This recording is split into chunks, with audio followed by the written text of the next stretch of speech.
Hello दोस्तों, सभी को नमस्कार। जय हिंद। भारत भाग्य विधाता। हम पढ़ रहे थे विश्व के प्रमुख दर्शन। उनमें हमने वैदिक दर्शन पढ़ा है, हमने जैन दर्शन पढ़ा है, हमने बौद्ध दर्शन पढ़ा है।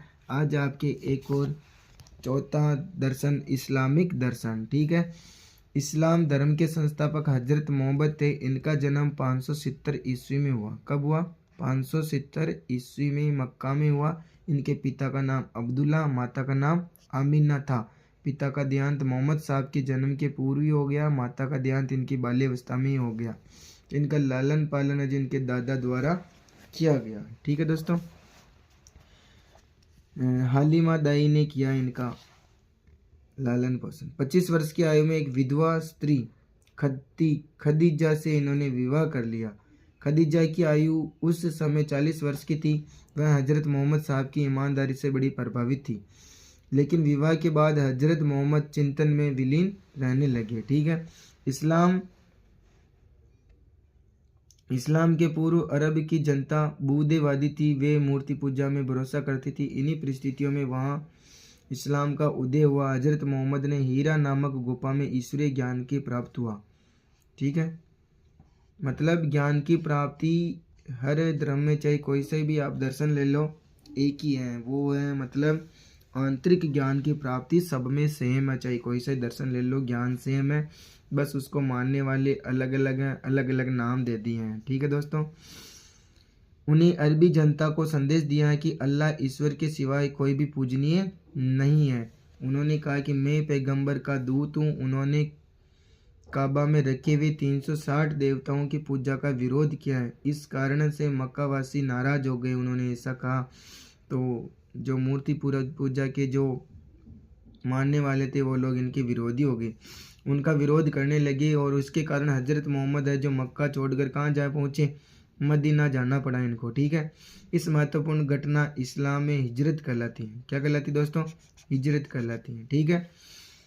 इस घटना से ही 622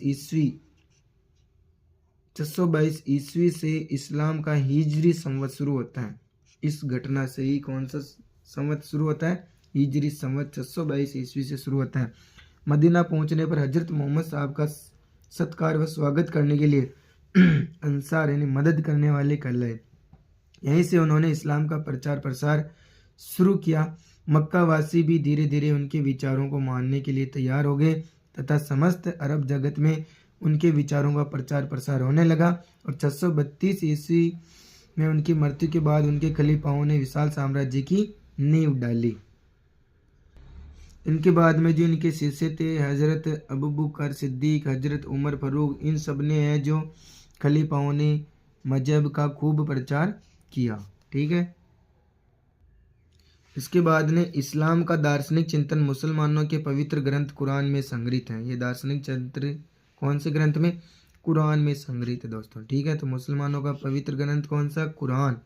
5 मुख्य शिक्षाएं दी इन्होंने कहा मूल मंत्र कलमा बताया, ईश्वर अल्लाह के सिवाय कोई पूजनीय नहीं है। ठीक है। इसके अलावा इन्होंने नमाज के बारे में बताया कि नमाज प्रतिदिन 5 निश्चित समयों पर अल्लाह को सजदा नमन किया जाना चाहिए। ये इन्होंने 5 पैर बताए हैं। सूर्योदय से पूर्व, फजर, दोपहर को, तीसरा पैर को, सूर्यास्त को, रात्रि शयन को। शुक्रवार को बड़ी सामूहिक नमाजी बताया। तीसरा बताया इन्होंने रोजा व्रत बताया।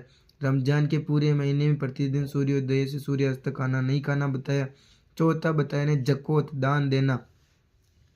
1 वर्ष में 7.5 तोला सोना यानी 52 तोला चांदी के बराबर या अधिक धन हो तो 40वां हिस्सा दान में देना। हज यात्रा, जीवन में कम से कम एक बार मक्का में मजहबी की यात्रा पर जाना। ये बातें इन्होंने मुख्य रूप से बताई हैं। ठीक है। इसके अलावा इस्लाम की मान्यता कि मनुष्य मृत्यु के बाद अल्लाह को उनके कर्मों का हिसाब कर उन्हें जन्नत या दरोज प्रदान करता है। इसके बाद में इस्लाम के अनुसार जीवन का अंतिम या इस्लाम का पुनर्जन्म को भी नहीं मानता है। इस्लाम मूर्ति पूजा में विश्वास नहीं करता है। ये आपके पूरा होता है इस्लाम दर्शन।